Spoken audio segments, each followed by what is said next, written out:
So we are now live streaming. We're going to give everybody a minute to kind of congregate here. I know it takes a minute for it to, oh, actually, I'm not sure if we're actually live yet, but I'm checking right now. Yeah, I believe we are. Yeah, we are live. So it'll give everybody a minute while they congregate here. And if you have any questions for Mr. Hotchkis or myself or Kevin, and you're listening to us on our YouTube stream, you can add your comment into the little chat, and I promise we'll get to it. Otherwise, we're also on Instagram at Garage.Chronicles. And if you comment there, again, I promise we'll make sure to bring it up. But we'll give it about another minute. So Kevin, let me know when you're ready. Oh, I'm sorry. John, at the bottom of the screen, next to that big green share button, there's a record button. Okay. If you click the record button. Yes. All right. And real quick, John, where would you like me? Oh, you have the link to the YouTube, right? You don't need me to send you that? I have the link. Okay, perfect. Cool. So let's get going. So for everybody that's watching us at home or on your computer, right? Hopefully you're at home. It's coronavirus. Stay home. Again, we appreciate you joining us. Basically, what you're doing today is you are watching us record our podcast. So what you're hearing today isn't necessarily exactly what's going to get uploaded, and we upload every Thursday. But what will happen is this audio is going to get clipped up, so we make sure any of our fumbles, any of our talking over ourselves get cleaned up, and then you can subscribe to Garage Chronicles podcast really wherever you get your podcast. You can say, Alexa, play Garage Chronicles podcast, and it'll do it. Cancel. We have her all over the place. She's going to start doing her podcast. But otherwise, we're going to get started in just a second here, and we're going to be live and broadcasting. So Kevin, you ready to go? I am ready, Brandon. All right. So in 5, 4, 3, 2. Good morning, good afternoon, or good evening, depending when and where you're listening to us. I'm Brandon. And I'm Kevin. And welcome to the Garage Chronicles podcast. We have a show that I've never been more excited about, and I'll explain to you why in just a second. But I do want to make sure we actually have not only our super sponsor, GripMat, who, if by now, if you're a listener of ours, or if you're new, GripMat is unbelievably important. You want to go ahead and I promise you, just go ahead and buy one. So go to gripmat.com, GRYPMAT.com. GripMat is a non-slip tool mat. So you can stick this little thing in your engine bay. You can stick it on your fender. If you're working on an F-16 fighter, and this was originally developed for aerospace, you stick this on. It's not going to slip away. That 10 millimeter socket that you can't ever find, it's going to be in the GripMat. So go to gripmat.com, and they're going to sweeten the deal for you. If you put in Garage Chronicles at checkout, you're going to get 10% off, and they'll be happy. And we've said it now a million times, but Amazon has no interest in your business at this point. They want you to stream their podcast through their Alexa, but otherwise they're too busy saving the world. So just go to directly.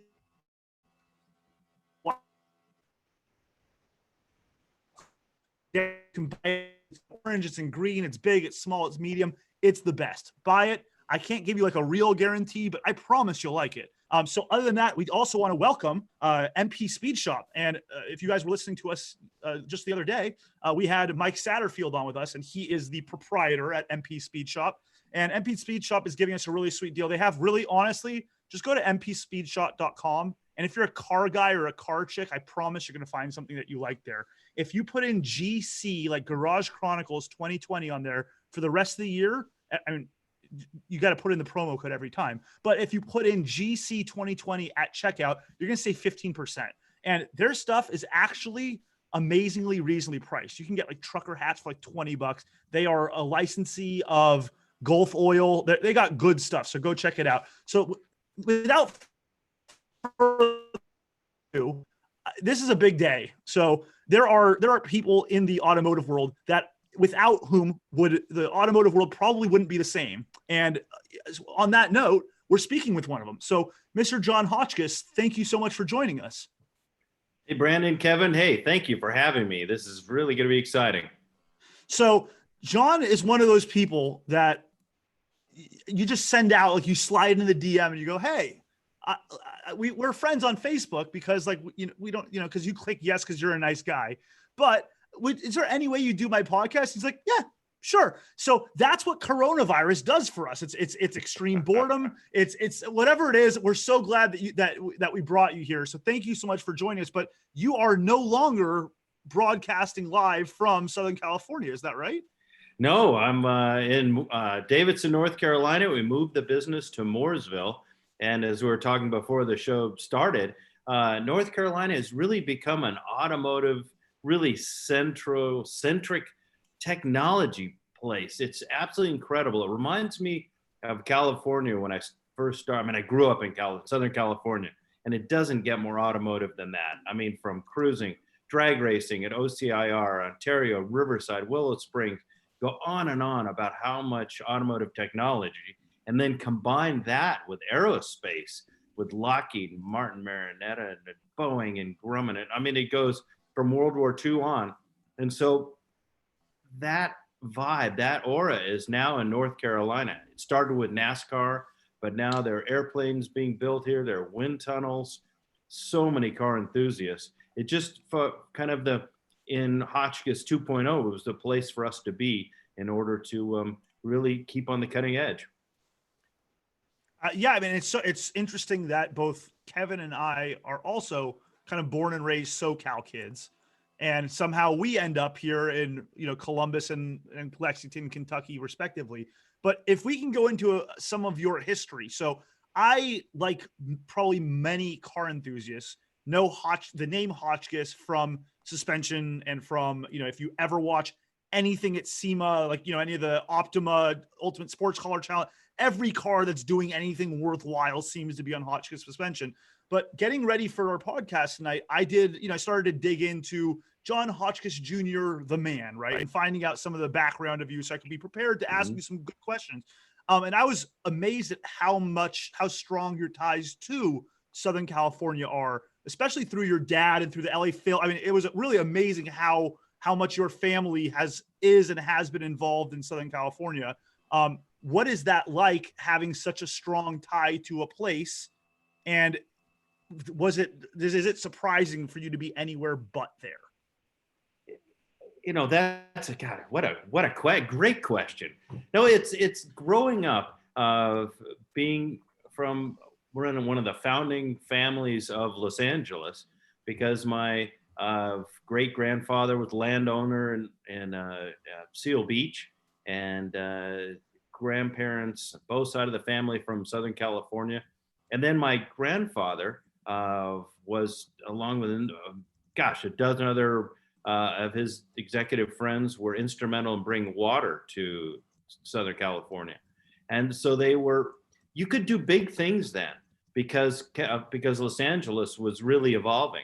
So, and the people there's so many families, Chandler family, LA Times. I mean, it goes on and on about really the families that put the energy into building Los Angeles, from Dorothy Chandler Pavilion, you mentioned the LA Phil, Disney Hall, Hollywood Bowl. All of those things needed support. And my family was very fortunate to be in the forefront of that, to be able to raise the money and to get the enthusiasm for the city. Now the city is to be pioneers. Oh, 100%. And so as a kid, to see all of that and see, it was much smaller. Obviously, when I was born, Los Angeles was a much smaller place. And it was also very interesting. It's, now DTLA, hey, and all these cities are a place to live. But back then they were 100% a place at after 5 o'clock, they would clear out, because they were a workplace. They were where you had all your meetings, your bank headquarters, stock market, whatever it was, that was the place to live. And all the suburbs were where you lived. So that worked until there were too many people, too much traffic. And all the city said, wait a minute, all of our money is going out of the city all day. And so they changed. They said, wait a second, we're going to have business central to the cities and not have it leave all day, whether it's restaurants or rent and everything else. So it was very interesting to see the evolution of the suburbs around Los Angeles then be business centers. So, I imagine you felt a tremendous weight of, your family name in, staying in Southern California. Do you feel like you're leaving what, I mean, it goes without saying, I'm sure it was exceptionally difficult decision to make. Well, But leaving what your family built essentially, Oh, right? I mean, yes, so much yes. influence and so much because of the Hotchkis family, and here you are now in North Carolina, and you're not surrounded by it as much anymore. Obviously, you're building. It's really it's a great question. Another great question. Interesting feeling. I'm so proud of what my family did, and we were just a kind of a sliver of all the different families, all the people that put so much energy into the city. Now it's changed much more because I can also tell you my hometown of Pasadena, it was a place where people, they spent their whole lives there. Then their families would stay there. Well, now it's grown. It's much bigger. It's much more transient population. So the whole Very hipster. Yeah, absolutely. So the places has certainly changed. I will never lose ties to Pasadena and to California. North Carolina is just a great place for the business, and also having all these years in Southern California, it's great to be in a new place. But no, Southern California is always my home, and I'll tell you, my family is still there. I was March 9th. I arrived in North Carolina to just do 2 weeks worth of business here, and then the virus hit, and so I just stayed because I really didn't want to get on an airplane during all of that. I understand that. And I'm sure Kevin going home in a couple of weeks, and well, we could going home in a couple of weeks and looking forward to that. Yeah, and Brandon and I can absolutely both relate because we grew up in SoCal, and I mean, I have nothing but fantastic memories. I really wouldn't have wanted to grow up anywhere else. I can't imagine it being anything else. But it's great to be somewhere different, experience a different culture, experience a different kind of lifestyle. It's a little bit slower pace here, and it's just nice to be able to kind of see something different and do it a little different than we used to do it back in Southern California. And I mean, I didn't have obviously nearly as much family baggage. My dad is actually Columbus based, so I have history here. And then my family, I again born and raised in LA. But I am a true transplant. Absolutely, I am. SoCal born and raised. I made the decision very early that I basically just didn't want to die where I was born, and so if that's the case, it's just a matter of where and it's a matter of when. And what I've told people, that people freak out. They go, "Oh my God, why would you leave Southern California for?" I mean, Ohio isn't quite, the coast, North Carolina, but they can't figure it out. And I say, listen, if I could take the people and like a couple of the restaurants to Columbus, it'd be perfect.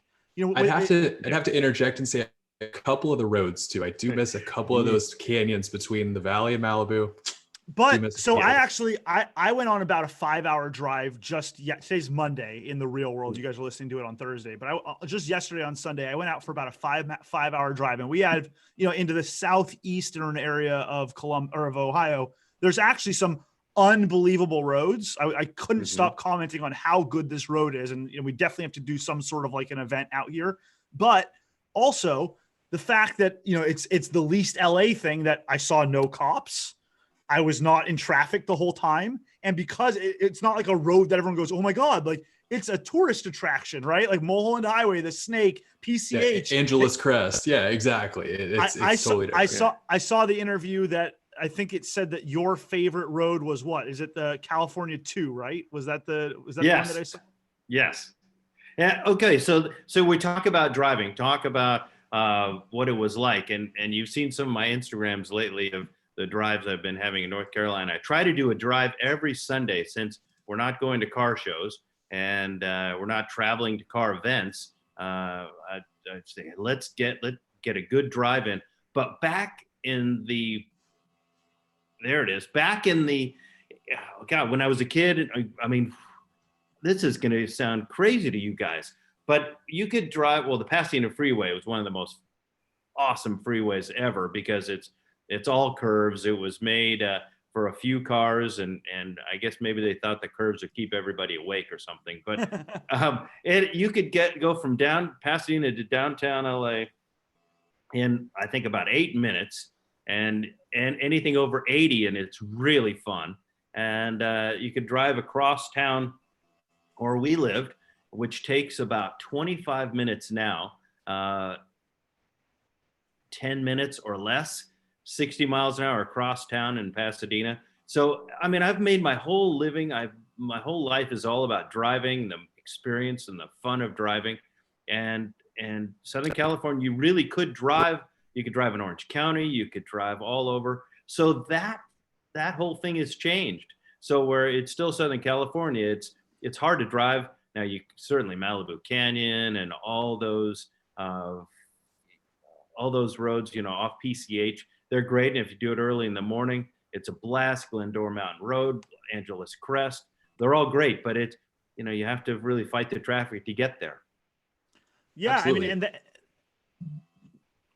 I mean, so like Kevin and I went and did Tail of the Dragon, in which I know I think it actually touches North Carolina for a second, right? I can't wait to do that. I think you're talking about the Blue Ridge touches North Carolina, Brandon. So the Blue Ridge starts in North Carolina, but I don't think Tail actually goes into North Carolina, if I'm not mistaken. I think we know Tail from does, previous episodes. We know from previous episodes. I'm not a geography whiz, so yeah, it might Sean, be. wait, but... there's 129, which is Tail of the Dragon. I think it goes into North Carolina, doesn't Robbins, North Carolina, I believe.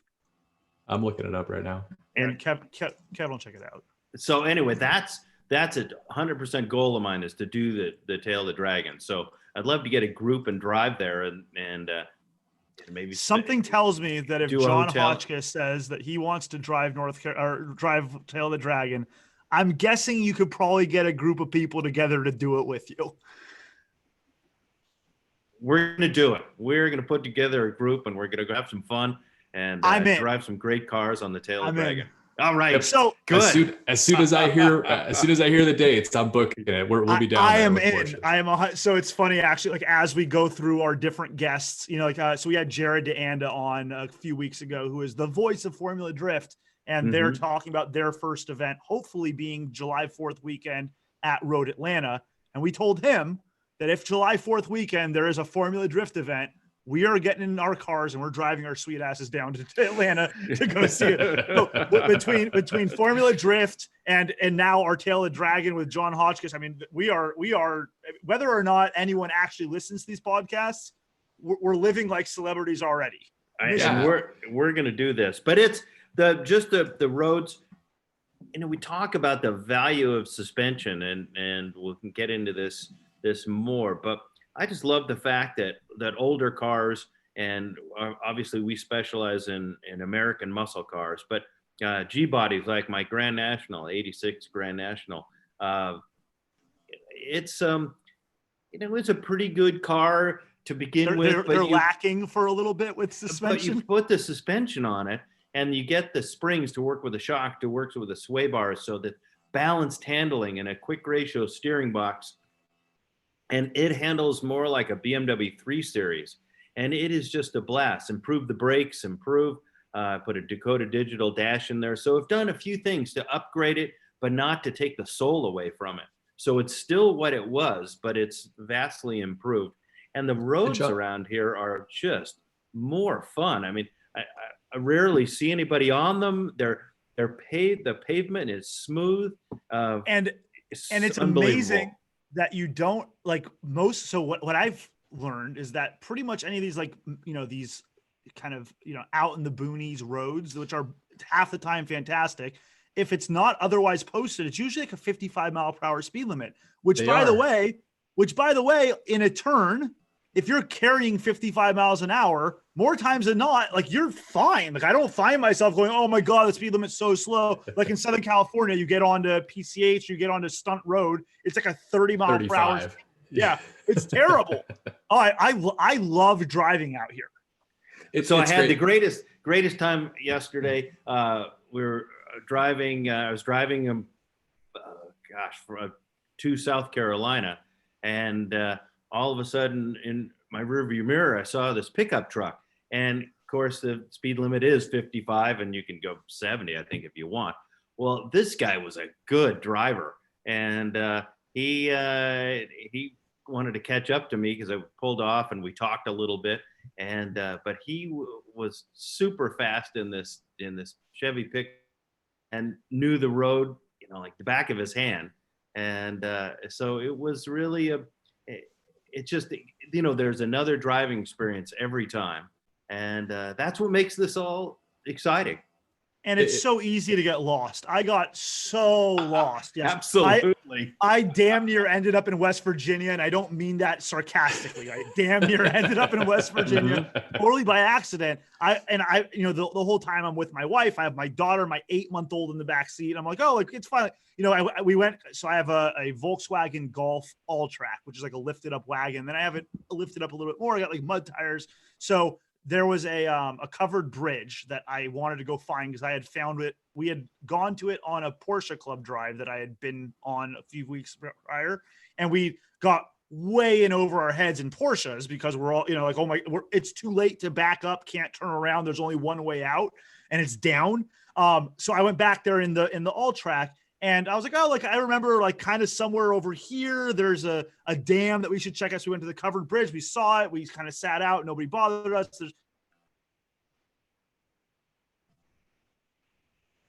I don't know the rest of his story, John, unfortunately, because I wasn't there. So we'll wait for him to come back in casually.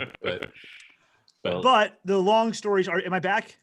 You are back. You are back. Okay, awesome. I didn't know the rest of your story because I wasn't with you, Brandon. So the long story short being that we probably added another hour and a half of how do I get back to the highway? Because there's zero service, by the way. How do I get back to the highway just so I can get home? But meanwhile, I'm lost on unbelievable roads that I saw somebody drive by me in a Ferrari 488. And I'm like, oh my God, this guy's living the best life ever if he can actually find enough gas stations to keep going. But yeah, I mean, it really is that people don't believe me. Like people think I'm joking when I say, that I love the weather out here because I think that we actually have weather, which is cool. But I also love the driving. Well, the driving is as we say, just wonderful. And I also love being a Southern California guy. All of a sudden you're driving here. I found last weekend, I found this little mini church. It was about as big as it's about 6 feet of room for one person. Now the big church was next to it, but this had a door and I guess you could go in there but the farms, the cows, the animals, the lakes, the rivers, I mean, it just goes on. And I'm still mesmerized by all the sights I see when I'm driving here. And I can't wait to do more. And two things dawn on me. Number one, that it's humbling in that these people have no idea I exist, right? They are living a completely different life than me. And as far as they're concerned, I don't, it's only because I'm out exploring that we've crossed paths ever in our lives. Right. And it's really a good reminder of how unimportant me, Brandon, am. But also I don't mean to be offensive at all, but I nothing is more exciting to me in, Central Ohio than when I stumble across a family of Amish. And it's the best. You'll just be driving around, all of a sudden there's an Amish buggy. I'm like, this is so, it's like a treasure map almost. And you'll see the little, the group of kids outside. Hello, little omelets, and it's amazing. I have such a good it's one of the perks of getting lost in Ohio. I love it. Is omelet the correct terminology there, Brandon? Was that correct? Listen, for all the Amish people that I might have offended, you shouldn't be listening to a podcast in the first place. Okay. What if they're on Rumspringer though? Oh, I don't know. It's too specific. We're getting too in the weeds on the Amish. But. So the thing is but you have to have the right car for all this too, because the magic is in what you're driving, and whether it's a classic American muscle car, it's a newer car, it's a Porsche, a BMW, Audi, whatever, it has to really connect with the road too to make these drives really memorable. So we're gonna bring it into the Porsche. Actually, Kevin, do you have something you want to throw in before? I just want to say, John, one of the things I've always loved about Hotchkis is you guys have been about making American cars handle. And you talked about the GNX being, it's a great car out of the box, but maybe it's not known for being the best handling car. But when you do the right combination of spring, shock, sways, the steering box, everything you mentioned, you can make these cars. And the one that I absolutely love, and it's kind of one of those project cars that if I had the money, I would do it, is an F-body Z28 Camaro, and just decked out with all your Hotchkis performance suspension stuff on it, and then just take that thing to an autocross course and tear people up like we saw at Good Guys last year in Columbus. Because it's amazing to see what those cars can do when you actually put the right pieces of equipment underneath. It blows people's minds. And when you put the same tires that are on a Lamborghini on a Camaro, and you put big brakes, you put all the good suspension, and then seats. A lot of people forget that you need real seats if you're gonna generate over G of grip. And so you put all of those in, and you just have a car that's just an absolute blast.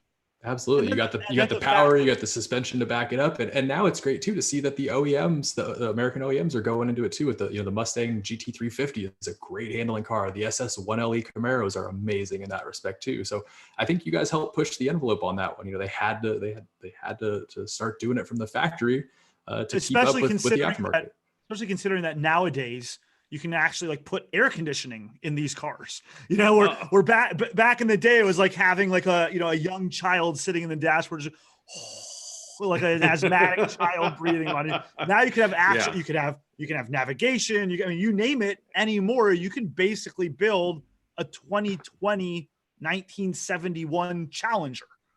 You can, and with Vintage Air and with Dakota Digital, the dashes, and with a great stereo, got good interior, you can have, and Bluetooth, you can connect these cars so they're every bit as convenient as a new car, but that has that wonderful soul, that wonderful aura of a classic muscle car. And it's the most amazing thing. When I started this business, we were making parts, obviously for American muscle cars, but really for hot rod guys and guys that probably had the cars back in the day, and now we're making them for their sons or daughters. But we're seeing a real change in who likes these modified cars. Now it's really younger people, and the point is because all new cars are pretty benign. They're a product first, a sports car, a fun thing second, and so people are looking at. I was talking to an 18-year-old last night at dinner, and stopped at a barbecue restaurant, and he came up to the Grand National and it's just enamored with it. And he didn't have history with it, but the design, he was so intrigued by this car. And we all have to do our very best to make sure that younger people see these cars, because they'll carry that market much further, obviously, than we will, and perpetuate this amazing muscle car or hot rod, Nissan, Datsun, Porsche market, carry this, or Volkswagen, and through to the next generation. But it is really fun seeing people's reaction to all these cars, and when they see how well they drive, blows them away. Well, and I think that's a huge piece of it. And besides just seeing it, getting them behind the wheel of it too, because there's a huge difference. And the three of us talking right now, we obviously know this, and a lot of our listeners do too, but there's a huge difference between driving something that was built in 2019 and even something that was built in 1989 or 1979 or 1969. If you haven't driven an old car, it's a totally different experience.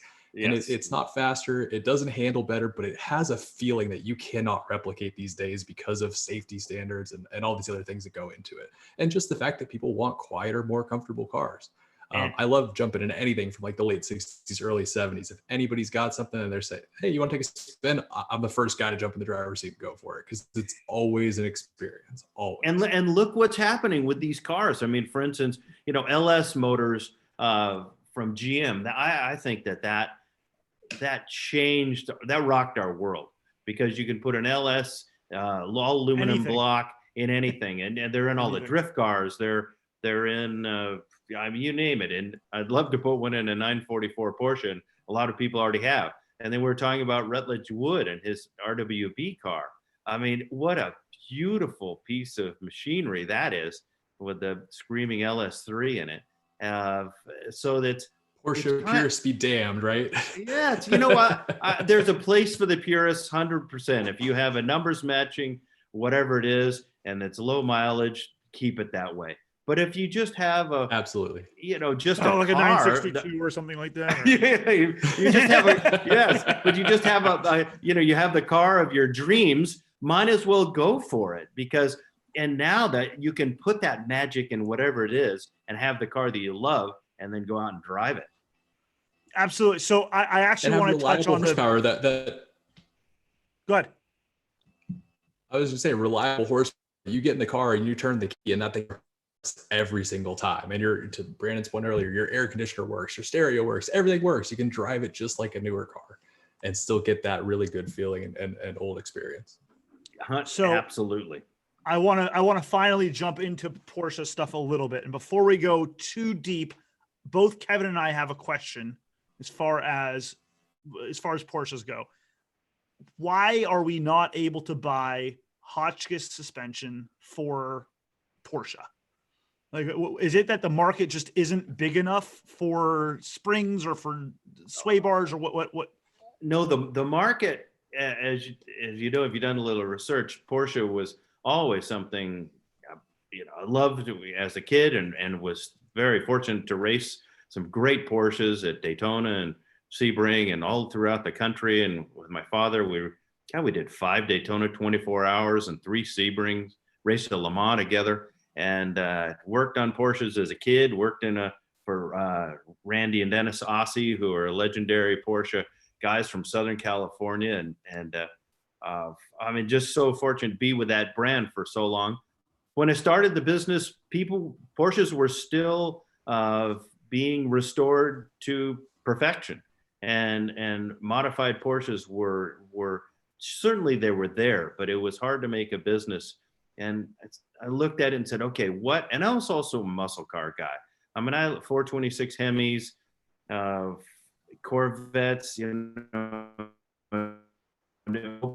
cars. God, Mopars are just nutty cars, really cool. But Boss 302 Mustangs, Z28 Camaros, really like those as a kid too. But I looked at what's the biggest market? What can we put the most products on that makes the biggest difference?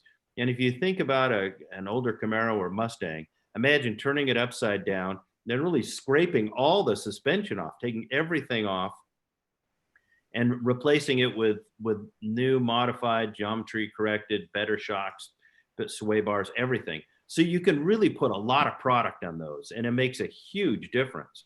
So we just started evolving, and one thing led to another, and we did trucks, and we've done a lot of work with Toyota. We did front wheel drive, Volkswagen, BMW, but the one thing we haven't done is Porsche. And later in the year, we're going to jump into the market. I can't wait. Yes. All right. Yes. And I know there's a lot of formidable competition in that world, but we've done Porsche for a long time. My brother is one of the top dogs at the Porsche Experience Center in Carson, California, Porsche racer and owner. And so there's a lot of history there, and I have some ideas of things I would like to build for Porsches, and we'll jump into the market, definitely. That's great to hear. It really is. Can you spill any beans? Any beans to spill? Well, not yet, but let's just say that you guys will be among the first to know, because I'll be back on here and we'll talk about what we're doing. Oh, absolutely. I love it. Absolutely. And and Porsche ownership is so interesting nowadays. So first of all, I'll just call it Porsche because it's just a Boxster that I own. So I don't think it's mostly a Volkswagen and Audi. I mean, it's. But and PCA is seeing this too, in that the average age of their members goes up, but the average age of Porsche ownership is certainly coming down. And you're finding people like both Kevin and I who have been Volkswagen or BMW owners for quite some time. Now, all of a sudden, these Boxsters and Caymans and certain 911s, like the 996 generations, things like that, are coming into the range where we can afford them, or the newer group of enthusiasts and go, hey, I can get into a Porsche now, where you couldn't do that, 10 or 15 years ago. And I don't know where you're going with that point, Brandon, but I could definitely finish that piece of it. No, absolutely. And so like my 2005 Boxster is now suddenly 15 years old, and all of a sudden I could definitely use some suspension. There are suspension needs, bushings and sway bars, all those things. Like, it's just time to go in on them. So I imagine that sector is ripe for the picking for a company like Hotchkis, because I know the products. I trust the name, and it's not a a German like, okay, we're gonna Porsche tax you 500% just because we have a name in Porsche. Well, we understand suspension very well. We understand what makes the cars work, whether it's a front wheel drive car that we race Toyota Celicas. We've done a lot of work with the Golfs, the Mark III, Mark IV. Well, I mean, it's been so great to be with all these other cars, because I feel like it was kind of the training ground just to see what will work with Porsche. And we're one of the few manufacturers that actually makes sway bars. So we really lead the way in hollow adjustable sway bars. We've been making them for longer than I even want to say. And but we invested in all the equipment years and years ago.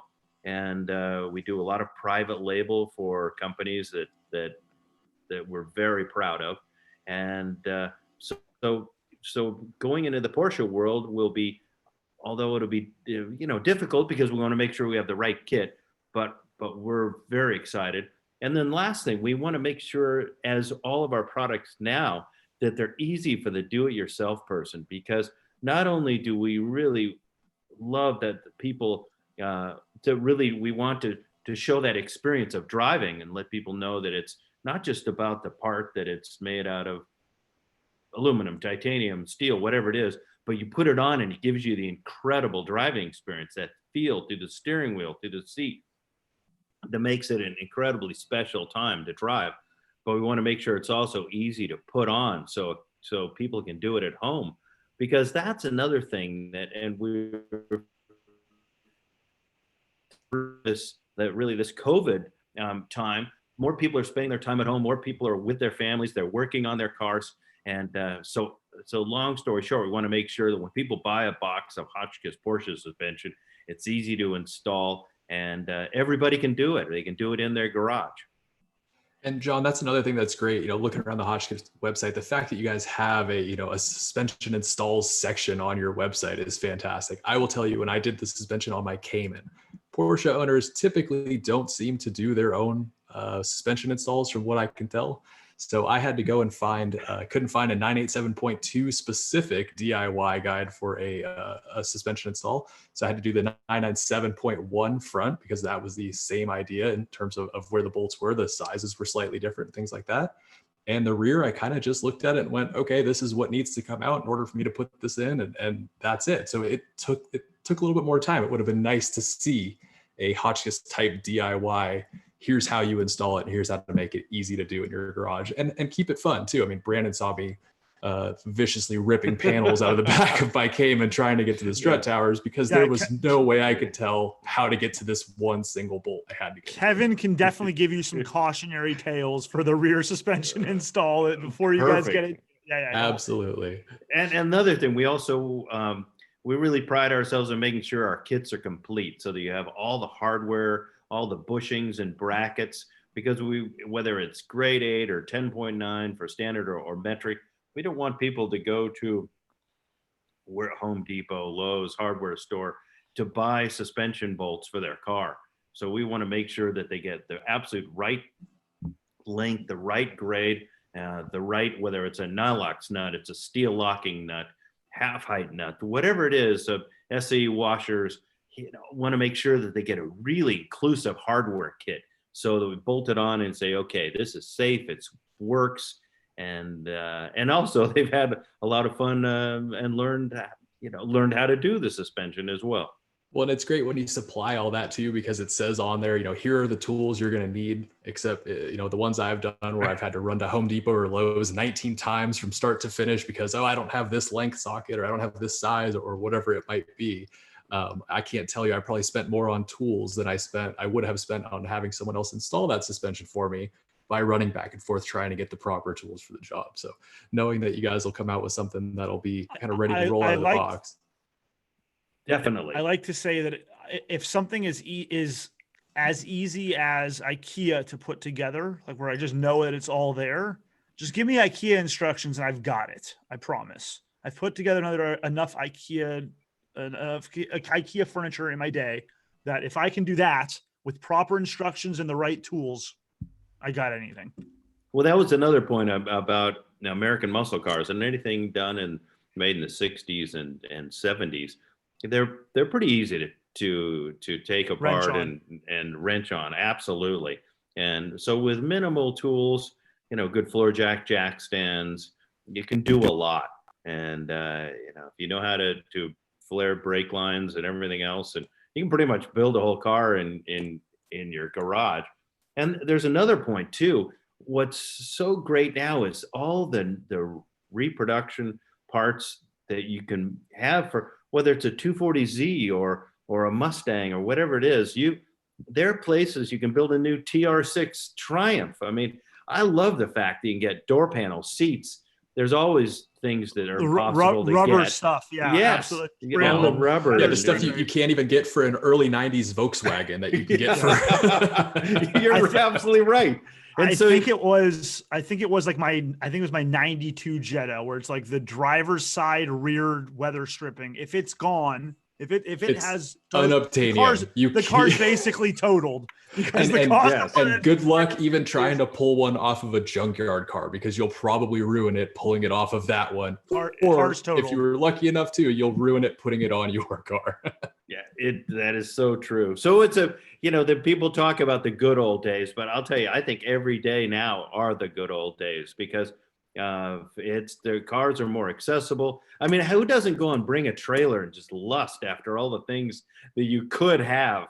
And I mean, I have to laugh at the bring a trailer reference, because I do the newsletter for my Porsche PCA chapter, and someone sent me an article today, and they referred to bring a trailer as waste a work day, and I thought that was hilarious, because it is absolutely every day of my life. I probably spend about 2.5 hours on that site, because it's a rabbit hole. You find one good thing, and then all of a sudden, you're 25 cars deep and going, that's reasonable. I could bid on that one. I don't generally, I'll just watch and see how her cars do. But the other day, I clicked on to follow an auction. I just wanted to see what was going to happen with this car. And oh my gosh, get down to the last 5 minutes, and everybody's sandbags like crazy. And then all of a sudden, it's just war. Like video games. It's whoever has the best internet connection's got a good shot at it. But actually, suspension, Hotchkis and suspension stuff is, I guess, really interestingly positioned, because everyone we talk about, and we've actually gotten way further into this podcast than we ever have without mentioning either Elon Musk or Tesla. But I'm going to bring it there. It's that we're usually asking, how's your company dealing with coronavirus? And you guys seem to be doing, as well as anybody. You guys seem to be still working. But the second question is, what are you guys doing about the upcoming electrification of the world? Right? But what's so interesting, and Kevin and I can both tell you this, is being at the Ultimate Sports Car Championship, whatever it's called, the Invitational. The Teslas are out there, and they have grippy tires, they have modified suspension, and they are tearing it up. And so it's amazing that no matter what the powertrain is, it almost doesn't matter as far as Hotchkis sees it, I imagine, because really whatever it is, whatever comes out is never going to be good enough. It's never going to be compliant, because anyone needs to be able to go and buy it and drive it. But the enthusiasts, when we get our hand on it, we want it to be more crisp. We want it to be more feedback. We want it to handle better. And so I can't imagine that electric cars are going to be that much trouble for Hotchkis down the road, because if I get a Tesla Model 3 and Hotchkis makes suspension for it, I'm putting it on Hotchkis suspension. We are all about improving the car, and people say, well, how can you make a new car handle better? Well, I would say the best Ferrari, the best Porsche, the best whatever it is can always be improved. And certainly the manufacturers, I mean, they are heads and tails. These latest cars, the Mustang GT350s, the new Camaros, whatever it is. I mean, they are so much closer to suspension perfection, but there's still things that can be done. and also the in general, the automotive manufacturer is not going to spend ultimate money on each component. And that's where we come in. We can analyze whether it's the sway bars, we can analyze every part of that car. And whether it's an electric car, whether it's a Tesla or a Porsche, a new Camaro, anything, and we can optimize it, make that better. And so that's what keeps us going. So, and people, you're right, people will put grippier tires, they'll put bigger brakes, they'll make their car, they'll personalize it, and that's where we come in. So we can always make the car better. And I'm excited. I think that the electric revolution will be tremendous for us because, I mean, you talk about over 1,000 horsepower electric engines, dual motors, and all of that. I mean, it's a performance revolution in electric as well. There'll be more niche cars, faster cars, and they'll always need better suspension, and we'll be there. Yeah, and I mean, even like the GT350s or the ZL1s, all like the, the track car kind of, things that come out of the manufacturers. For every GT350 they sell, they sold 5 GTs or V6s or EcoBoosts or whatever else is out there. And oh, absolutely, they want to be able to keep up with them, and they can on an autocross course if they have the right stuff underneath. Mm-hmm. We've seen it time and again. I don't think that the classic, unless the government tries to outlaw our favorite muscle cars, which I'll be in Washington D.C. to do everything I can to make sure that doesn't happen. Yeah, that's got to quickly segue into. I'm chairman. SEMA PAC. Yeah, SEMA PAC. bring it on. Yeah, yes. Bring it on. Yeah, come on. Having had just a fabulous 5 years on the SEMA board, as you get along, it's so great to give back. But being chair of the SEMA PAC, unfortunately, our rally was canceled, and this was the spring. We're all going to march to Washington as we do every other year, meet with our elected officials, and really tell them why the automotive aftermarket is so important. Not only is it such a huge collection of small businesses, but it employs so many people. It's the passion of so many. And so we have to make sure that we're vocal in Washington, D.C. to make sure that whether they're Republicans or Democrats, we want to make sure that we support everybody that supports us. And that's huge for us. So we're not going to let the government restrictions get rid of our muscle cars, and I think classic cars, they're not driven that much, so they can't say that they're smog producers. People are electrifying Chevelles and Mustangs and Volkswagen Bugs, so there's another power plant that's pretty cool in the future. So I think that whether it's a Porsche, Chevelle, they're not just old cars, they're art pieces, they're passion for people, and they're the thing they love. And so I also don't think that these cars will be barn finds anymore. I don't think people are going to let a beautifully painted Camaro, 69 Camaro or 65 Mustang, not going to let that thing become dilapidated, and it's going to go from one owner to the next, and they'll keep kind of recreating these cars, but they'll be there. And I think they'll be there for a long time. And I really hope that the elected officials take note of one of the really cool things that I've seen happening through the lockdown, the coronavirus, is that, it seems like every kid that has had a birthday or has, I saw a local kid here in Columbus that just finished chemotherapy, and thank God's doing great. And sure enough, kid's a car enthusiast or likes loud cars, and these parades, I know we have a huge Mopar club here, and they get 100 cars to go to just drive past this kid's house, and it's the best thing I've ever seen, and it's hurting nobody, and it is a bright spot, and it shows how much the car enthusiast, while it's really easy to kind of close your eyes and go like, oh, like that's what a car enthusiast is.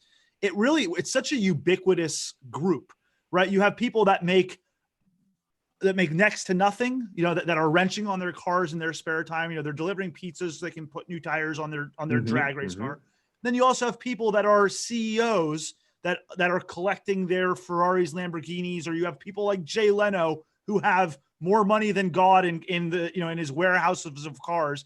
No matter who it is, there is not an average car enthusiast. You can't do that. And it doesn't matter Democrat, Republican, young, old, black, white, male, female. It's impossible to kind of pigeonhole what a car enthusiast is. And that, I think, is where our power is that you can't just, it's easy to look at like the donut, the guys that are doing the takeovers and go like, oh, look, car enthusiasts are the problem. But then you also have, every other situation where there's millions of dollars raised by this car auction, or this car company is doing this, or then you have these parades for these, for the sick and for the birthday kids and for all that kind of stuff. And cars just bring joy. And so I'm so glad that SEMA has, first of all, I'm happy to have you at the helm, but just the fact that we have a voice and somebody that's out there wringing the necks and saying, you are our friends. There is no reason for us to be in the crosshairs, because just because there's certain people with Instagram accounts that want to do stupid things, and it's not what we're all about. It's not what the car enthusiasts are about. It is not. And SEMA has a group of such dedicated team members in Washington, D.C. I mean, they're blocks from the White House. They're working towards our automotive culture. They're working for us every single day. And I mentioned the SEMA rally, and that is such a neat deal. And if you're a SEMA member, all you do is you sign up, and it's usually in May, and it'll be next year for sure, since we missed this May.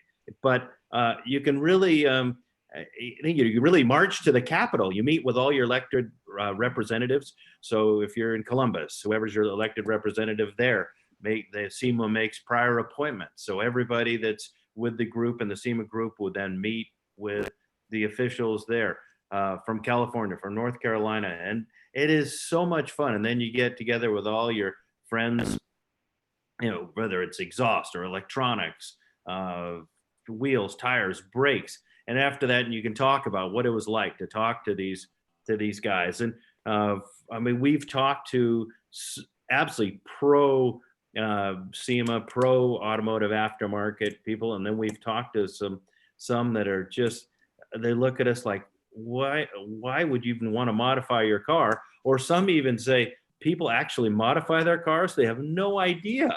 And so, but we have to be there strongly, so some green deal, it doesn't all of a sudden put a cap on what we're doing, because they had no idea that people modify their car, or that so many people love doing this.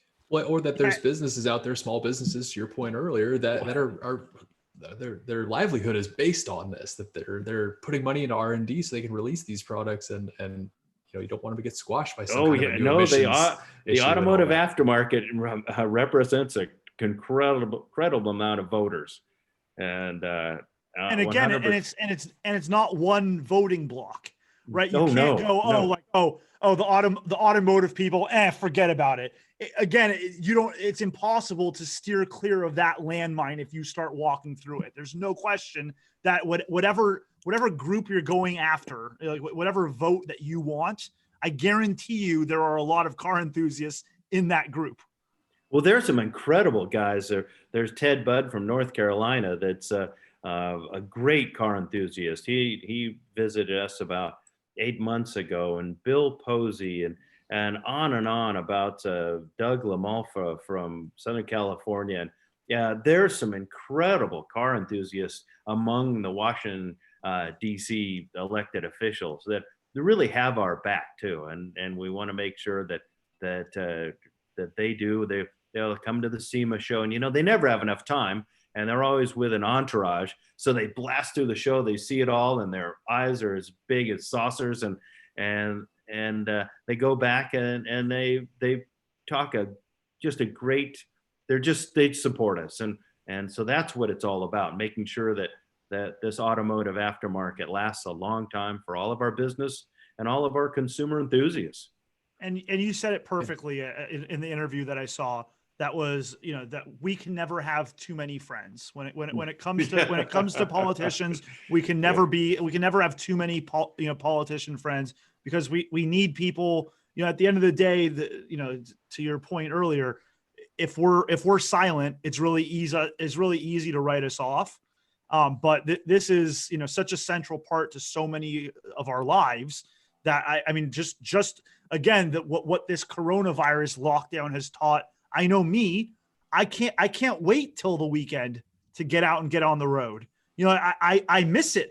When there's a weekend where the weather's poor, I go, oh God, I love taking my 16-year-old daughter. I love taking her out in the car. And it's like one of the things that we do. I know Kevin puts hundreds of miles every weekend because it's the one escape, right? And nobody's getting hurt, and we're burning very little fuel. And it's, what else are we going to do with our time? That's it.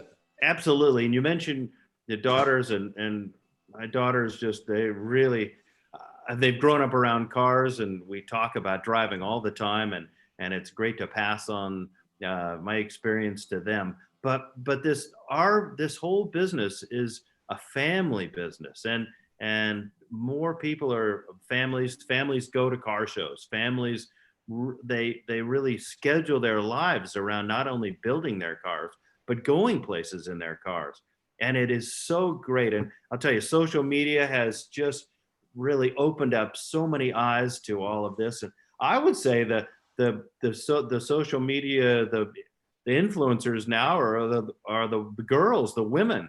If you look at Supercar Blondie, you look at all these other women. This car is green. This is a green car. But from the car to Firebirds to Camaros to Corvettes, there's again, it's the family. It's a family.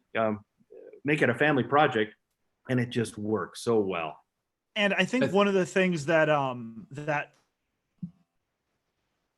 like the whole two movement has brought, and I think it's benefited the car culture, is that I think one of the reasons that it was difficult for girls, gals, women in the past to really break into the mainstream of car culture was that there used to be like this really strong machismo nature that the only way that a girl, I mean, and obviously this isn't the case, but it seemed like the path of least resistance for a young girl to become involved in the car enthusiast world was to be a model. And that is so it's such a mistake for, it's taking half the population and saying, you can't really be into cars. I know you're only here for pictures.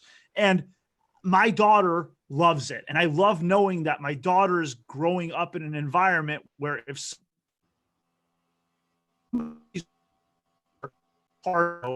just check, they're going to get called out. It just shit doesn't fly anymore. And so I think that is, it opens the door to so many new enthusiasts who can really be into cars no matter, no matter what avenue or no matter what angle they're coming from. My daughter loves cars, and she's not going to be the person to change the oil. But when we were getting her first car, she grew up in a Volkswagen family, and you bet your ass she was demanding a Jetta.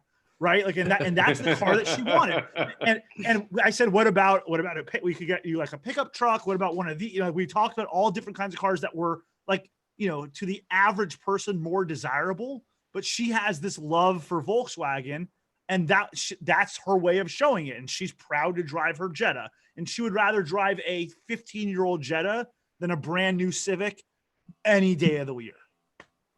Oh, absolutely. We have two Jettas in our family, and I know exactly what you mean. The first thing I did and made sure I taught them how to change a tire. And, and I gotta see it. While you're telling the story, I gotta find this picture. But yeah, keep going. It's so important that I don't care who you are, if you can work on your car a little bit or just understand it. It is so important. And no, I just think, again, we as and certainly, everybody that's been in this business as long as I have, we just have to make sure that we're providing such a positive influence. We're showing great cars. We're having people at car shows. We're driving. We're talking. People come up to us at a gas station, and we're talking about what we're driving.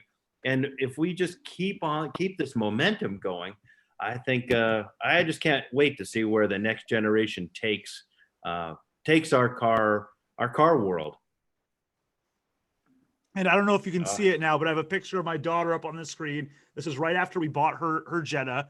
And she is here washing and detailing it. By the way, notice her Chicago Auto Show shirt that she has on, because she went every year with me. And I alluded earlier to a conversation that I had with Barry McGuire in one of our very first interviews for Garage Chronicles. And he really, I had really never had put a lot of thought into how important it is that we foster this love for the car to the next generation. All of a sudden, I'm in my mid to late 30s, and I have the next generation is my kids. Yes. Right? I was the next generation. And if there is not this concerted effort, and especially in a world where you get, I have also an 8-month-old son who very likely, it's very possible I could see a situation where he doesn't even get his license, right? Like by then, there's probably enough self-driving or, enough protective stuff that like you can basically just get in the car, right? Anymore, during the coronavirus, I don't remember what states they were, but they're not even making kids take tests right now. You take the class and here's your driver's license. So, if we don't take it upon ourselves, it's not so easy anymore, right? The 60s are a thing of the past. There's not this, the cruising night and the smell of unburnt, really running terribly, V8s, just the smell of the leaded fuel is not something that these kids are going to experience on their own naturally, right? You're going to have to make a conscious decision to expose the next generation to the hobby that we know and love. And if nobody takes it upon themselves and assumes somebody else is going to do it, it's not going to happen. And there's not going to be somebody to hand the keys over to. So SEMA, I know how involved you are and how important it is, but it is one of these bastions that is going, hopefully, they are the people knocking us on the shoulder saying, hey, you guys, you got to go out there. So, I have a car detailing business, and sometimes I end up with some really cool cars. I have a client that has a Ferrari F12, and he's kind of like it's amazing, by the way, the people with the nicest cars are the ones that are always throwing me the keys and going like, oh, hey, go have fun with it. The person with like their 4-year-old minivan's like, where are you taking my car? It's always the Ferrari. It's like, oh yeah, here, go have fun. How many miles are you going to put on my Honda Odyssey, Brandon? Exactly. Between picking up and dropping off? Okay. No joyrides, sir. No joyrides. I always make it a point to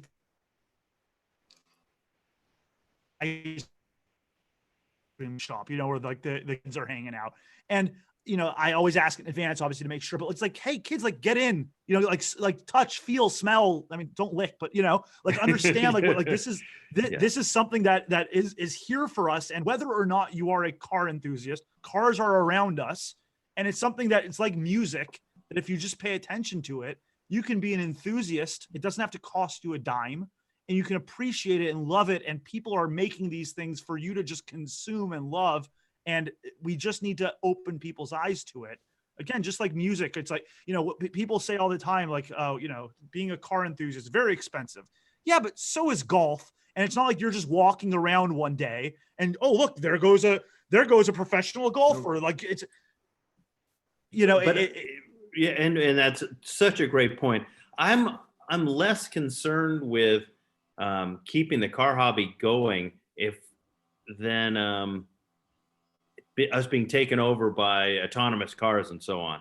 I also graduated from the Art Center College of Design and Automotive Design, Transportation Design. And I go back there as often as I can, and talking to the designers now who are young and brilliant, and but they're still talking to this day about individualism and being the command of what they're doing. So maybe in cities we see autonomous cars. I would certainly London, Paris, LA, Chicago, New York, autonomous cars, and I'd kind of rather be in an autonomous car. I think in that circumstance, driving around Manhattan and so on. But I think you're going to see track days, off-road. I think off-road will continue and get larger because as the cities get more crowded and people get crammed into whatever kind of living the government or somebody says we need to live in, people will want to be, they want to be off-road. They want to be by themselves. They'll want to, Americans, inherently American about it is what it is. Absolutely. We need to be able to roam free, right? That's what it comes down to. We're not that old. We make a lot of mistakes, but we have so much enthusiasm, and there's nothing like an American. I mean, you're not going to just pigeonhole us in one place. We're going to be off-road. We're going to be enjoying whatever individual sport we have. And I really believe cars will be a part of that. And we talked about that, Brandon. Was that last episode? I think we talked about how, it could go the way of the horse as an example, where horses used to be transportation. Now they're, horse racing and horse breeding and all that type of stuff. Could the sports car go the way of, it's you have your autonomous pod that takes you to work and back every day. And then on the weekends, you go hit Road Atlanta with your Porsche. Maybe it could be, but I'm actually frankly okay with that for a lot. I think I think that will be that way. Absolutely. So John, I got to ask, and Brandon, if you don't want me to switch gears, but I feel like I have to switch gears because we've got to talk about this, John. I cannot have you sitting here in front of me and not talk about the Porsche 962. So my first question is, I did see, obviously it was up, for sale in Pebble Beach in 2014. Do you still have the car? Where is the car now? The car is owned by a terrific guy that's I believe lives in New York, and he bought the car. Bruce Canepa bought it from us, and then Bruce had it for about a year, I believe, and then it went to the owner now, who's absolute consummate racer, and he and his sons race, and he's such a terrific steward of the car. It's painted, it's just identical to the way that we had it. We owned the car for 30, as a family, owned the car for 30 years. And I not long ago I was down at Porsche Motorsports and I saw the engine apart, and so he's keeping it perfect. And it's so sad to see the car leave the family, but then again, it's got a race. It's not. We're not good car collectors. I mean, I have the Buick Grand National, and as a company we have that, and we have 70 Dodge Challenger that is just so incredible, and the E-Max, 71, right? Yes, E-Max, a 71 Camaro that painted BMW Calypso red, and it's just stunning. But the point is that these are drivers' cars, and not we spent the money on the 962. We prepared it ourselves. I kept it at my business, and I mean, it was perfect, but it was so frustrating to see it just sit there. And absolutely. And I had the pleasure, and I was telling Brandon before we jumped on, but I had the pleasure of seeing it at the Monterey Historics. I think it was 2009 and 2011, if I'm not mistaken. And my brother drove it there and drove it in numerous Rennsport reunions. And, but he decided that it was just, we just decided we weren't going to run it anymore. So it's good that it's gone to another great family who runs it very hard and loves it and races it, and it's fun to see. But we still have our 1973 RSR, and we've owned that car since 1976. That car with my father, Bob Kirby, and Dennis Ossie. We're the only all-American team at Le Mans 1977. And so the car was prepared at Dennis Ossie's shop in Anaheim, and then boated over to Belgium, where Winds of Belgium then towed it to Le Mans. And they imagine this: one engine, one transmission, Oh I my think God. maybe they had 8 wheels. I mean, you could fit everything in a van, and and the flywheel came off in practice. Of course, being an American team with a Porsche, the French people certainly didn't want to help us. So they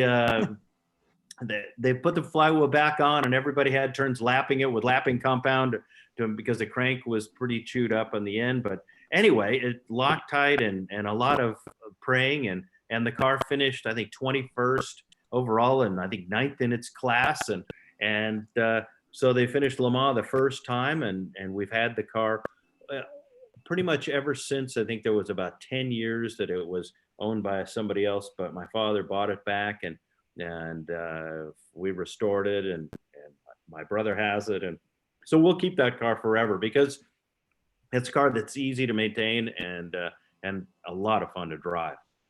Absolutely. I love to hear that the 962 is still being campaigned, that they're still taking it out for vintage racing, because to me, it's like, you got to keep driving these things. You got to keep showing them to the younger generation. And we were talking about historic racing on the last podcast. That's probably my favorite genre of racing personally. It's so refreshing to see these cars that have been around for so long still out on track and still doing what they were built and meant to do. We did HSR racing back in the early 2000s, and actually probably 98 through maybe 2001, and we did Daytona, Sebring, Road Atlanta, and Watkins Glen, and we were driving as hard as we ever drove in the professional races in the HSR races. I mean, people would glance off each other, tire marks on the cars. And unlike the race at Laguna Seca, which I believe is great, they really don't condone that type of driving, which is good. But God, these were just knockdown, drag out historic races, and a lot, just amazing. So I was so lucky to be able to be around at the IMSA GTP era, and then also get an opportunity to drive that car roughly 10, 15 years later in anger as well. So I actually, one of the little notes, so Kevin and I just make a little conversation note back and forth, just little notes about the guests and stuff like that we want to kind of bring up. And one of the things that I wrote down about the 962 was, what was it? Just manual transmission, I think is what I wrote. Kevin, yeah. And I'm like, right? why would you put manual transmission? Of course it's got a manual transmission. What do you think? Is that like a Tiptronic in it or something? But it's so I watched a video of your in-car video of your brother driving it in anger.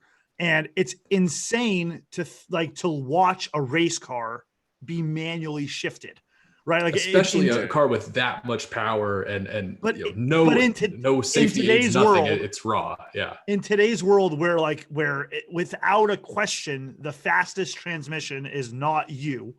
There are, I don't know if there is a top tier racing league that has manual transmission still, but it's so crazy to think to think that that was part of what made you a great driver, right? Like it was the ability to be in the right gear rather than it being basically automated. It's almost like a dance that the car does. It's like, oh, here's turn 3. Okay, I know the car knows it has to be in second gear, so it'll get there. So what are like the new era race cars that you've been in or close enough to that you think kind of embody that generation of racing, or is that just a thing of the past? Well, I'd say that's a thing of the past, but there's some really interesting, and I'm glad you brought that up too, because kind of the analogy, I was lucky enough last year to go to Le Mans as guest of Chip Ganassi and the Ford team and GT team, and to really be up close and personal, because it was 30 years that I drove there. So drove there in 89, whether we still had the full length Mulsanne straight. And, but what the technology now, to be a race car driver now, you're flat out the whole time. It's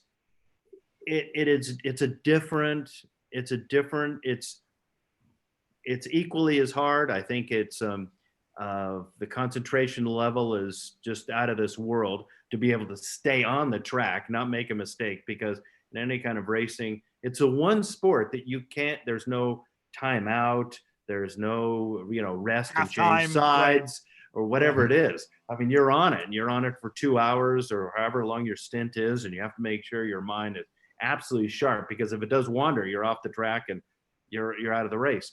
But back when I was racing, you talk about the transmission. 962 had synchronized gear, so a synchromesh transmission, unlike the dog transmissions of a Hewland and so on, quick shifting. But Porsche did it because they wanted a car that was absolutely bulletproof in long races. So being a synchronized transmission, it took longer to shift, but the synchros took the damage, not the gears. So you wouldn't find yourself without third gear at some point in the 24-hour race, as an example. So the transmission, as long as you didn't shift too fast and just break the thing, they'd last a long time. But there was always action. If you look at old YouTubes of races and being in the races, there was so much action from the braking point to the first half of the corner, because that's when you were on the brakes. You did the thing called heel and toe. And if you talk about heel and toe to somebody now, they say, what in the world is that? And that's when your right foot is half on the accelerator, half on the brake. And you're rolling, you're on the brake threshold braking. But you're on the clutch. Yeah. Yeah. You're also, and your other foot's on the clutch, but you're rolling on the gas. Doing 3 different things. Exactly. Because you have to match the revs to change down. And so you're doing all that. You don't have ABS. There's no power steering. Cars have a lot of casters, so they're really tough to turn. So that they've got stable. A lot of downforce that needs speed to, a lot to of push downforce, it down, right? You lock the brakes. So and it was all the entry of the corner is all about the skill of the driver, because you're having to match the revs. Well, if you don't match it just right and you hop the back tires, or there was a lot of room for error, and there were a lot of errors. So that's where spinning, people put the car in the wrong gear when they're shifting down and blow the motor or whatever it is. The action in the first quarter of the corner was huge. That not anybody, but putting on the throttle and upshifting is easier than threshold braking and downshifting and doing all that. Plus with cars around. Well, now the cars, you go to turn 1 at a race at Daytona 24 hours or whatever, and they're going to the maximum point on braking. They're braking with ABS. They're braking so efficiently. The cars, whether it's paddle shifter or they just shift by themselves, they're changing gear at the maximum time. And so they're going through the corners so fast, it's unbelievable. But you've taken that driver error out of it. So just a whole different mindset, a whole different type of event. I saw your dad say something along the lines of that after doing a run at, I think it was Daytona, but that you'd get out of the car and your adrenaline would be pumping so hard that when you got out of the car, you wouldn't feel your feet touch the ground because you had so much adrenaline in your body. He had some great one-liners, and absolutely that was one of them. And he was never a total car guy. He loved Porsches and he loved things that were mechanically kind of exquisite and so on.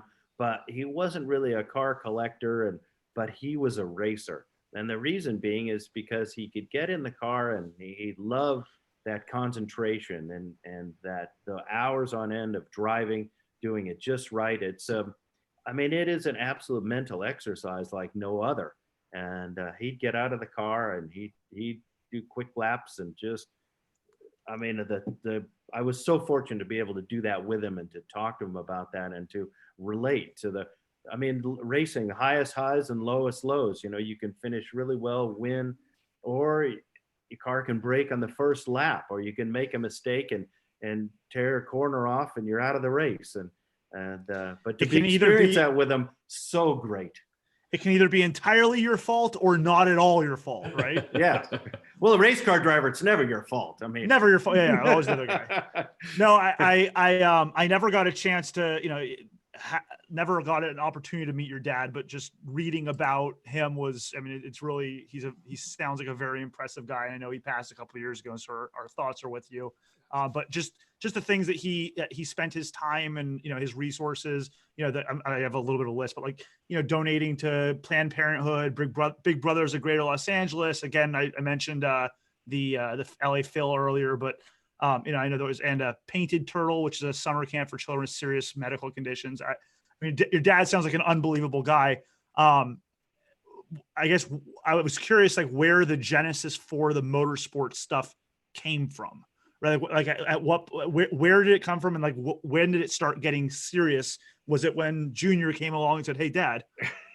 Well, here's the crazy part. I was always a car guy from the word go. I think, my grandfather, mother's father, he loved making things, and he loved anything mechanical.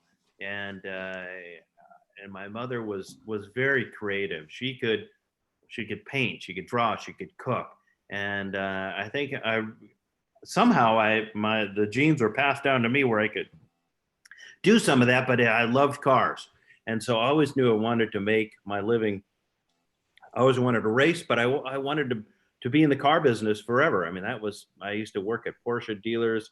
I worked at independent Porsche shops, worked on muscle cars, or whatever I could do.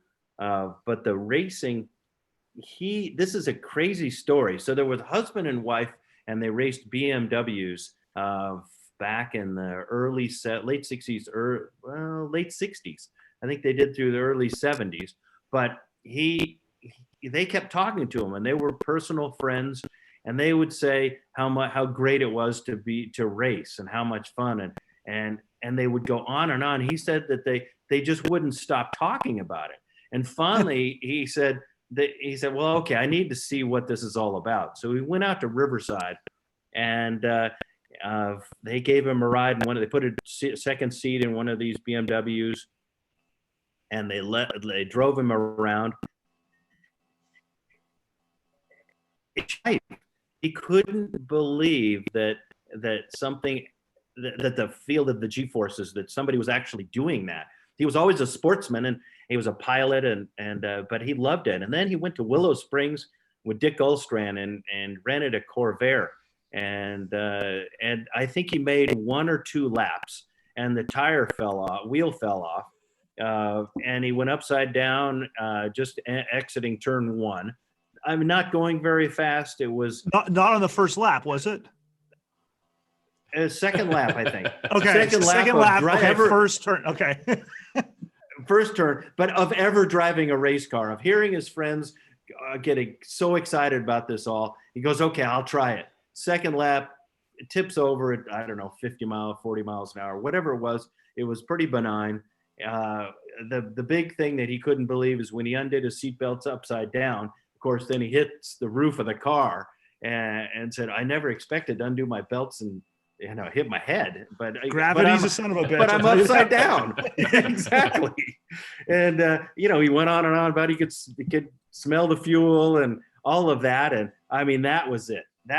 He had a partner, Bob Kirby, who was a tremendous SCCA racer and endurance racer, and they raced together. And again, they did Le Mans 77. But he dedicated a lot of his life to racing after that. He would work as hard as he could in his business to get to the races. And one of my favorite lines is the best way to make $100,000 racing is to start with $200,000. That's right.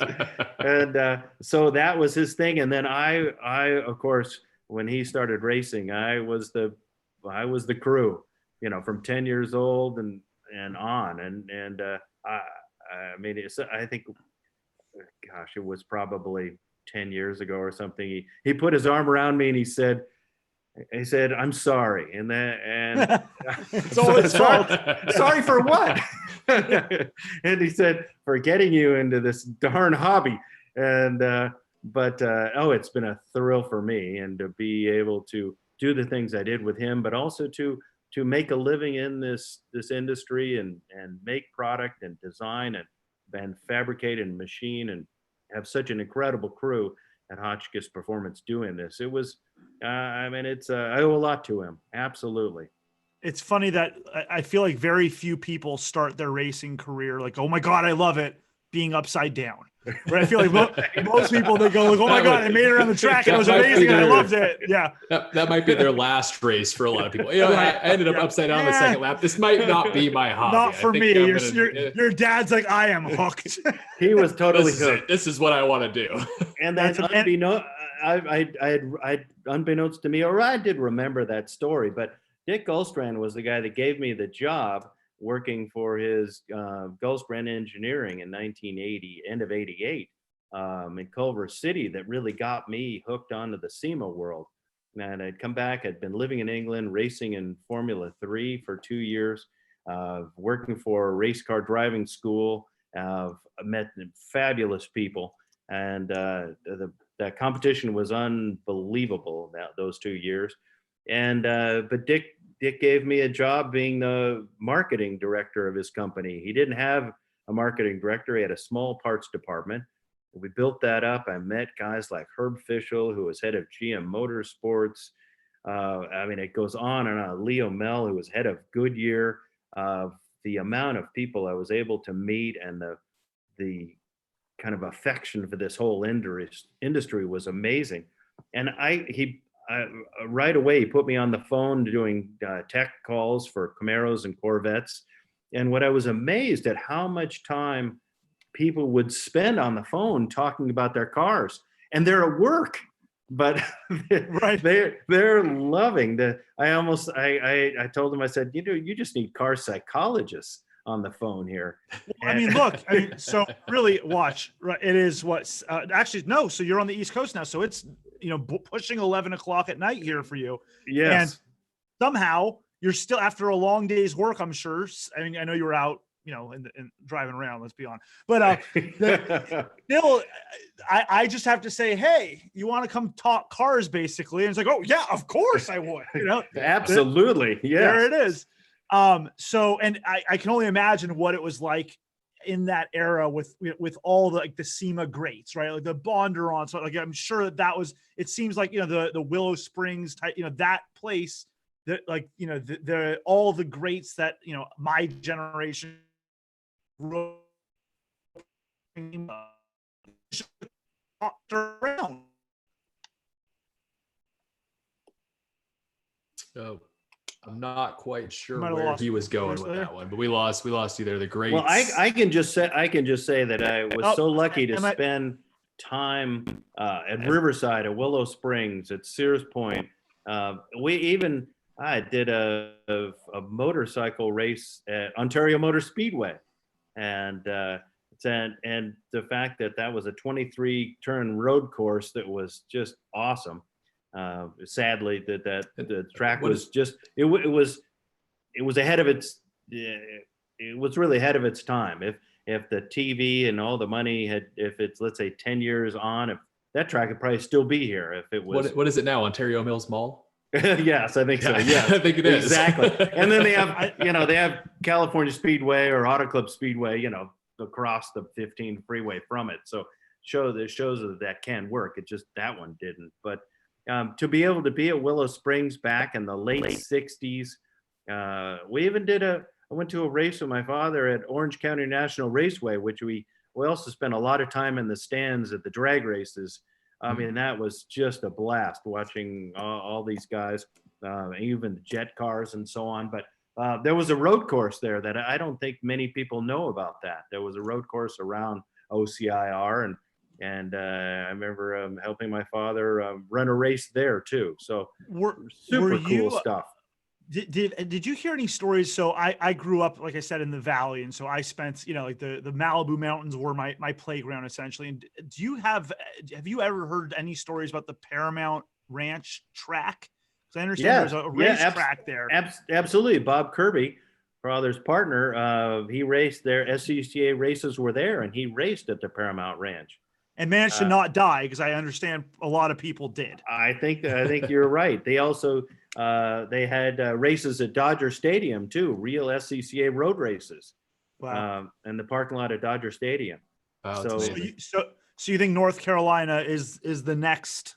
It's the Silicon Valley of the car world coming up. I absolutely believe it. And there's just so much. There's so much technology, and there's so much car passion.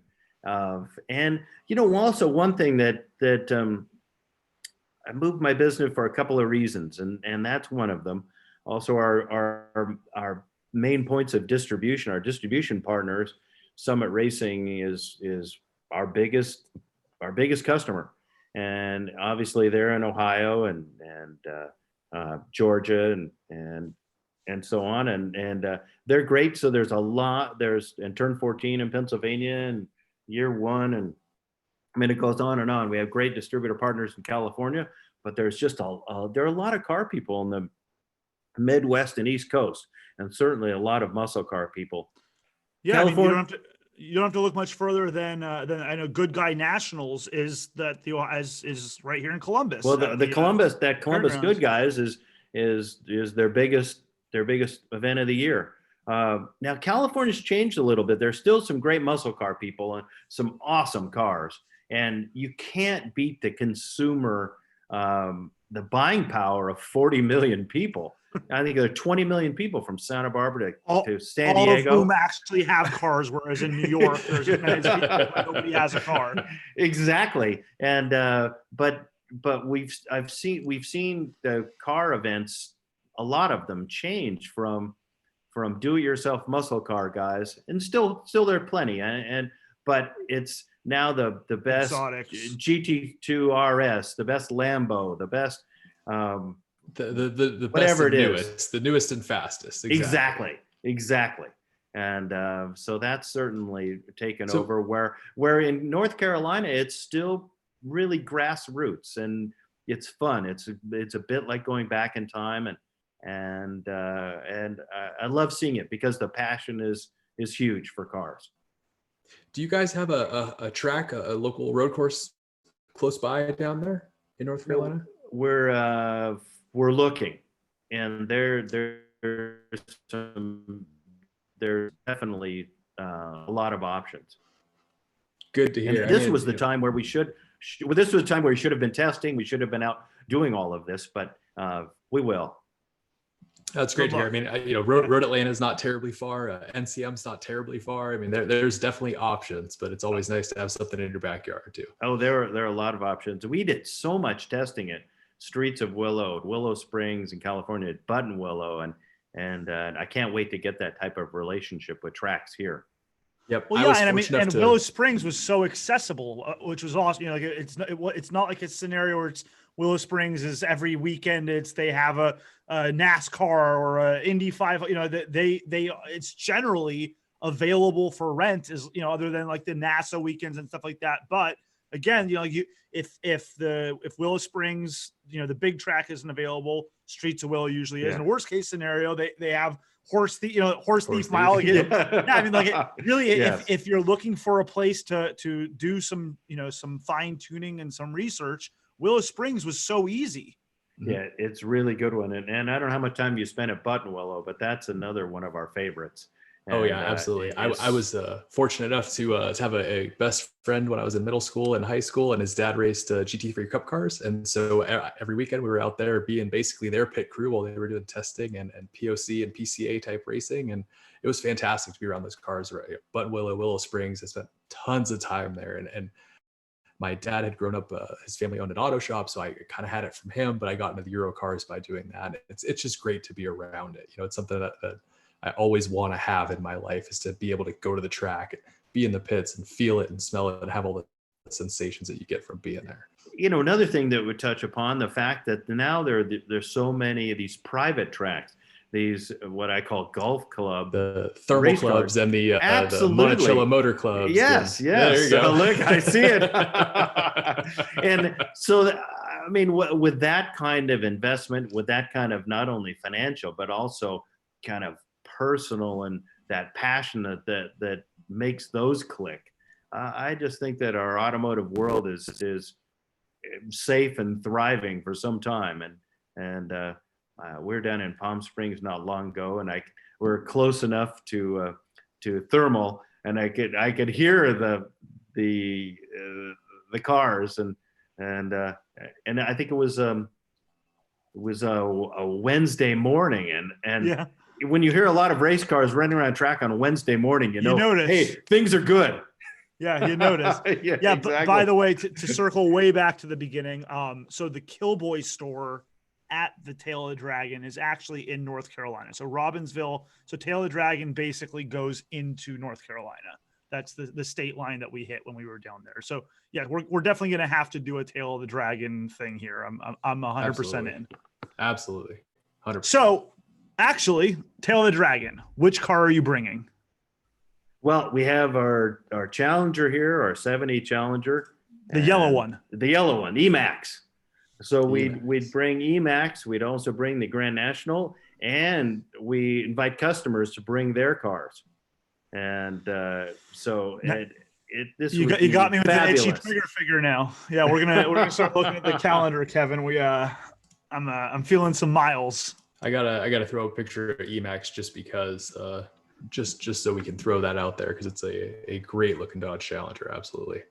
It's been so great. We bought that car, oh gosh, over 10 years ago, because the Mopar customers, well, they would be great at car shows. They were hesitant to do autocross, to do track days. And so we bought this Challenger TA. We put Edelbrock heads on it. We did headers, 5-speed Tremec transmission, developed all of our suspension, which are shocks that we by Fox, aluminum body shocks that we put a ton of engineering and track time into those, sway bars, torsion bars, leaf springs, subframe connectors. And that we've had it at Willow Springs. We've had it at Gingerman Raceway. We've had it a couple of power tours everywhere, and we've given rides at Mopar events around the country. And it's just kept asking for more, huh? Kept asking for more. I mean, we pretty much worn the car out and rebuilt it a number of times, but just to show Mopar people they should get out and drive with the Ford and Chevy guys, and it's worked. And because we sell a lot of Mopar products now, and that car was I talked StopTech into making brakes for it years and years ago. So it's got 14-inch rotors. It's got huge calipers on it, and the brakes stop so well. Amazing. They hit a home run with that brake system.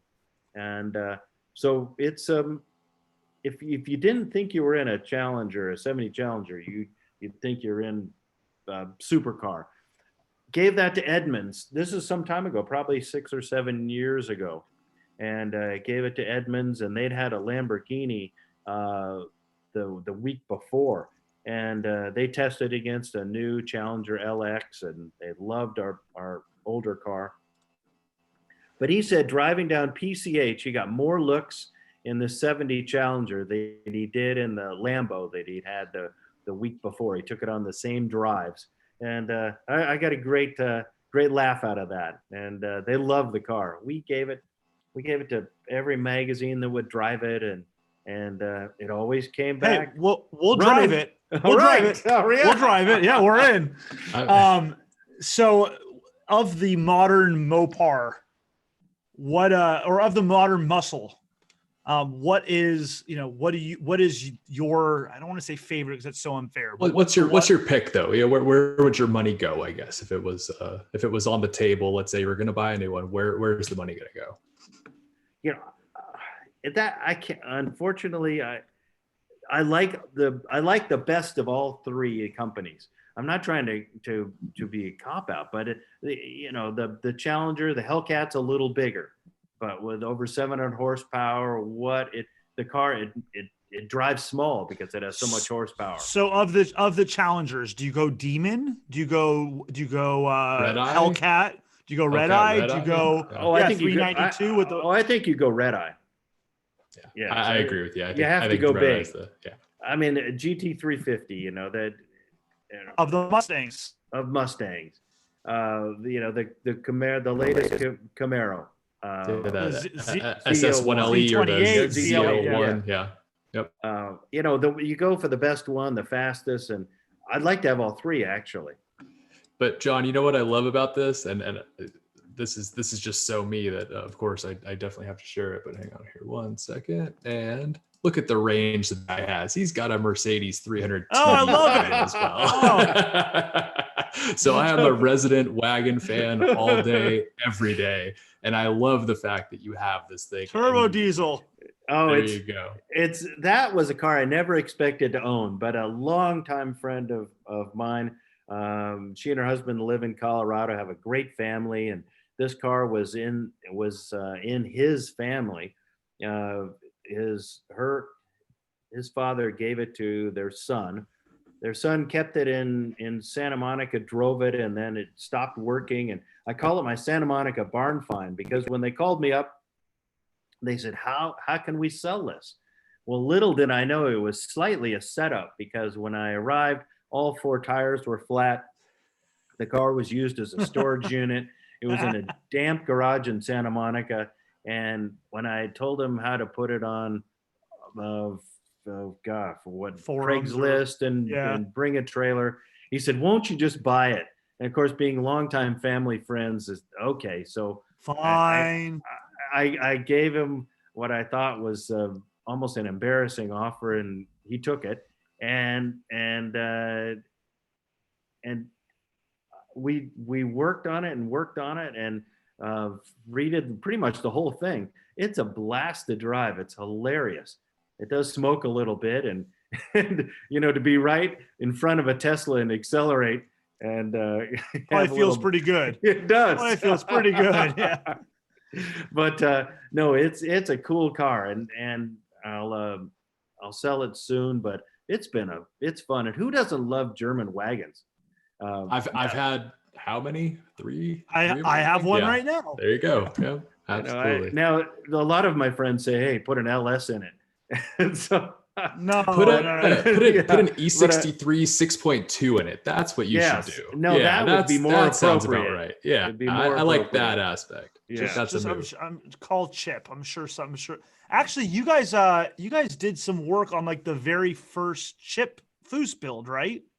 We've done a lot with Chip, and he's a great friend and terrific guy, and we did with his suspension on his Foose coupe, and that was 2006.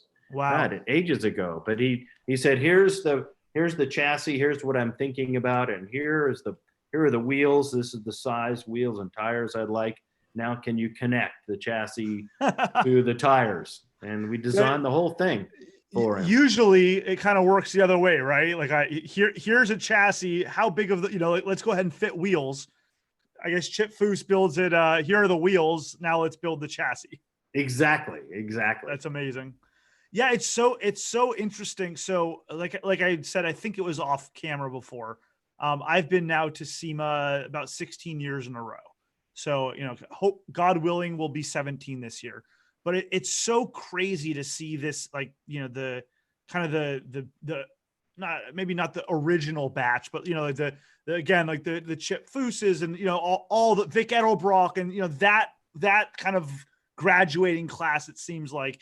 And it's amazing how to I mean not young anymore, but a younger car enthusiast, these people, these names were, like one of the things they say is that you made it when your brand logo can be your signature, like a Chip Foose, right? Like that's Chip Foose, right? But it's so interesting how these are all kind of monolithic characters, yourself included, that that I as a car enthusiast looked up to, and these were just names that you knew, and I didn't even know how I know John Hotchkis, but I just knew it. It was just part of like learning the the ABCs of the car enthusiast world.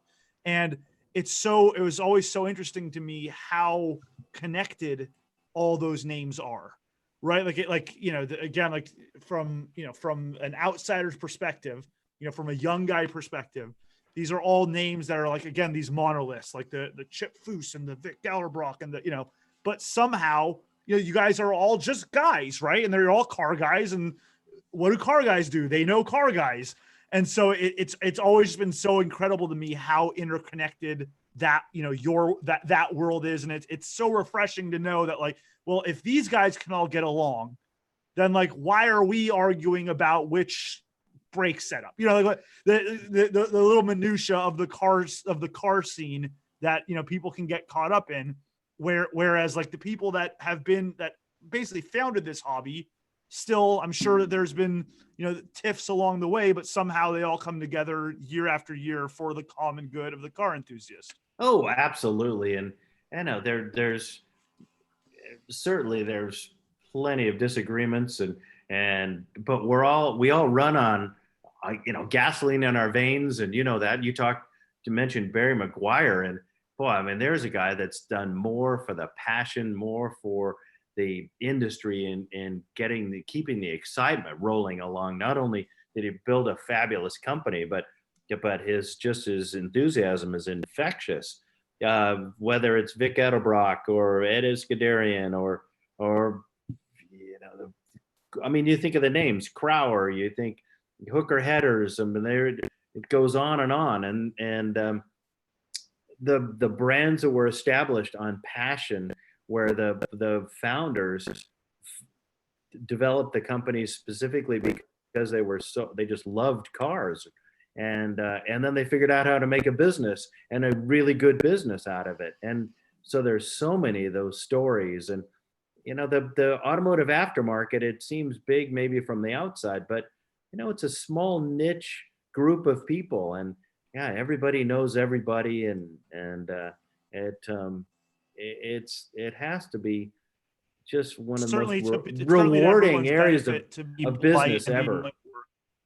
We always talk about SEMA, there's hundreds of thousands of people at SEMA, but me and Brandon walk around and we seem to find everybody that we know within, within minutes through this giant crowd and sea of people.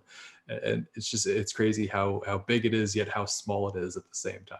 Oh, absolutely. With 22 miles of aisles and all of that. And it's 160,000 or 180,000 people are there for the show. It's mind boggling. And to see that, we talked about, of course, the longevity, the market, to see the SEMA show getting stronger every year too. More people there, you talk about the builds, there's certainly they're all from Boyd Coddington back, or even you go back to Doane Spencer, who just made some incredible cars, race cars, street cars, from Boyd Coddington to Chip Foose to Dave Kindig to Troy Trepanier, to all these builders. And now you see more and more younger people building cars. You see, whether it's a Porsche or a Volkswagen, you see now it's pickup trucks. Everyone has pickup trucks. You see, you see the all overland these craze is real. You see Bimmer World making some crazy vehicles and big crazy BMWs, and these car builds are just getting incredible, and it's exciting to see. The technology inside a car build now is every bit as great as a race car, and it's fun to see. The creativity has gone wild. And what's so interesting, actually, I had never really it never clicked on me until you're rattling off these names, but you are from an era where where the brand emerged from the person, right? Vic Edelbrock became Edelbrock. Hooker Headers, you became Hotchkis.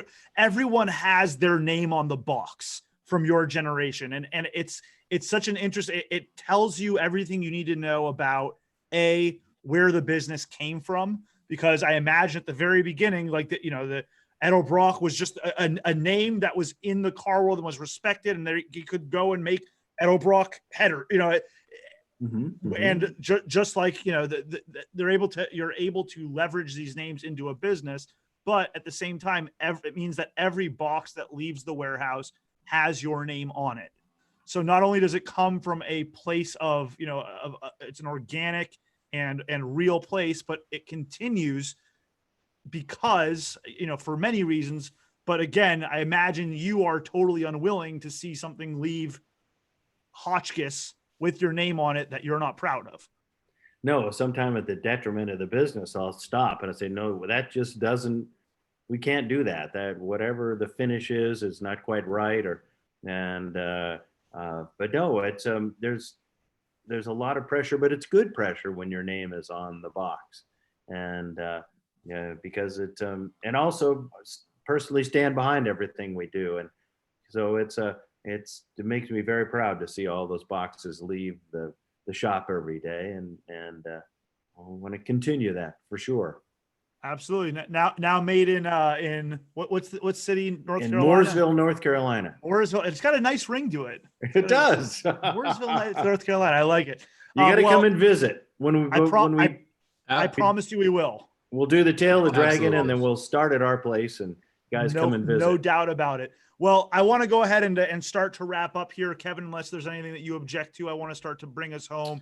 It's getting late, and I want to I got my wagon in. I'm happy. That was the real draw. Was I got the wagon in, so I'm happy. Yeah. Before we go, I do want to make sure the conversation went so well, and I'm already done with my beer, but I do want to at least make sure to mention Platform Beer Co. Tonight, I was drinking Sun Surfer, which is a Hawaiian style IPA, and it is fully delicious. So I think this makes Platform Beer Co. something like 7 for 7, all damn good stuff. And you know what, John, I'm going to bring you down a 6-pack of something when we come down and visit you. I promise. Awesome. But all right. But on behalf of myself and Kevin, John, thank you. Honestly, like I said in the very beginning, it was an honor to have you. Where can we find, John, for those that don't know, where can we find Hotchkis? Give us your Instagram, your website, everywhere they can find you. It's easy. The website is hotchkis.net, HOTCHKIS.net. Instagram, just look up Hotchkis. You can find my account also at John Hotchkis in Instagram. Same with Facebook. And if you go to our website, you can see our phone number, 877-466-7655. Go to the website. We're easily connected from there. And even during the coronavirus, the both sales and everyone's still up and running, but I know sales and tech are still very much on the case. And I know you said that they love talking cars. So call them up and give them something to talk about. There you go. I like it. Oh yeah. The guys on the sales team and the customer service, they love talking cars, and that's what they do. And so give us a call, and you can message us. We're easy to reach, and we're happy to talk. John, we really appreciate you being on tonight. I'm sorry. We mentioned Instagram, and that reminded me. So we actually did have a couple quick questions that we can get through. So Victor_Garcia asked, why did you start Hotchkis suspension? I know we kind of covered that, but also, what is the best suspension mods for each type of car? A daily driver, drag racing, track, and sleeper. But I guess let me summarize that, being that if there is, what is the first step that someone should take in getting their suspension set up when they're going through the Hotchkis catalog? What's step one?